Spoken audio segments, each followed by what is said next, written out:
नमस्कार दोस्तों, कैसे हो सभी दोस्तों। आज की वीडियो एक फॉर्मुलेशन बुक के ऊपर है।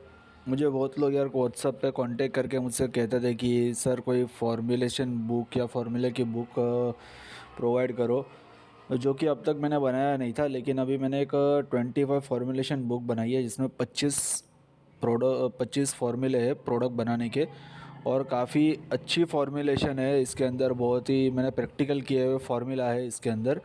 आप इस फार्मूले के बेस पे अपना प्रोडक्ट बनाकर मार्केट में सेल कर सकते हो। काफ़ी अच्छी क्वालिटी का प्रोडक्ट बनेगा।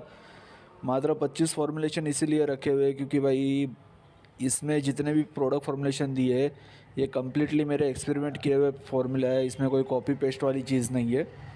जिसमें आपको इस फॉर्मुलेशन बुक में रॉ मटेरियल के सारे नाम, और इस फॉर्मुलेशन बुक के बेस पे आप डिश वॉश लिक्विड बना सकते हो, डिटर्जेंट लिक्विड बना सकते हो, floor cleaner, soap oil, hand wash, bathroom cleaner, toilet cleaner, phenyl, colour phenyl, green phenyl, car shampoo, car polish, tiles cleaner, glass cleaner, copper cleaner, metal cleaner और रिन का आला। इतने फॉर्मुलेशन इसके अंदर है और बहुत ही अच्छी क्वालिटी के फॉर्मुलेशन बनेंगे आपके। अगर आप प्रोडक्ट बनाते हो बहुत ही अच्छा प्रोडक्ट बनेगा। अगर आप इस फॉर्मुलेशन बुक को परचेज़ करना चाहते हो तो मुझे कांटेक्ट कर सकते हो, और किसी को अगर ट्रेनिंग रिक्वायरमेंट हो तो यहाँ पे ट्रेनिंग की डिटेल दी हुई है, आप कांटेक्ट कर सकते हो।